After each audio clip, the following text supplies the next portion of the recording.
PVL Management, inilabas na ang schedule ng susunod na PVL Conference. All Filipino ulit o magaganap na ang naudlot na Reinforced Conference.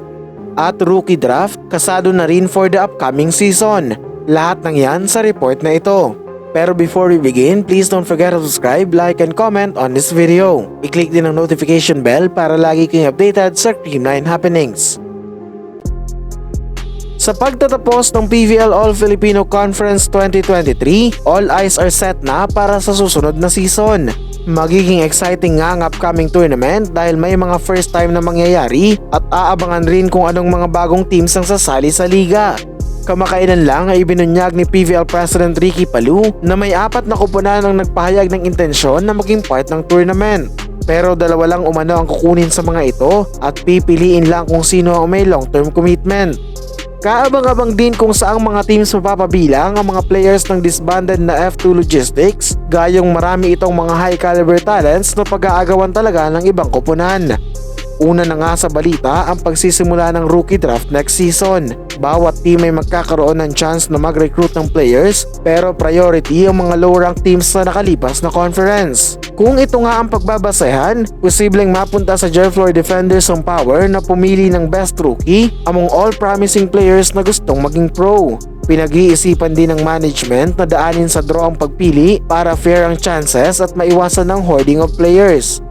Para sa Creamline, posibleng maging opportunity na ito na kumuha ng isa pang rookie na ititrain at mag-fit sa system, lalo na't hindi naman na umanong bumabata ang mga key players nito. Samantala, ibinunyag na ni Palou ang official start ng next conference. Ito ay magaganap sa February 17 o 2 buwan lang makalipas ang previous conference. Sa ganitong paraan ay mapapanatili ang excitement ng mga supporters at magkakaroon ng sapat na panahon para sa goal na 3 conferences per year. Hindi naman malinaw pa kung all Filipino pa rin ba ang susunod na conference o gaganapin na ang pinakahihintay na Reinforced Conference. Nagkaroon na umano ng meeting ang mga team managers at hati daw ang opinion nila sa kung ano ang dapat mauna. Punto ng iba, masyado daw mahirap na kumuha ng import sa first quarter ng taon dahil halos karamihan ng bansa ay ongoing ang local volleyball league sa panahon na yan.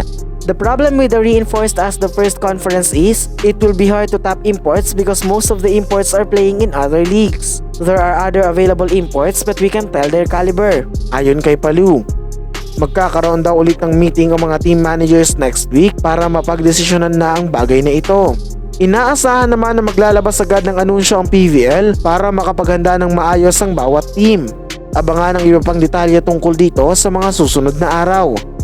And that's it mga Ka-Valley News. Please continue supporting this channel para sa mga up-to-date na kaganapan sa Creamline World.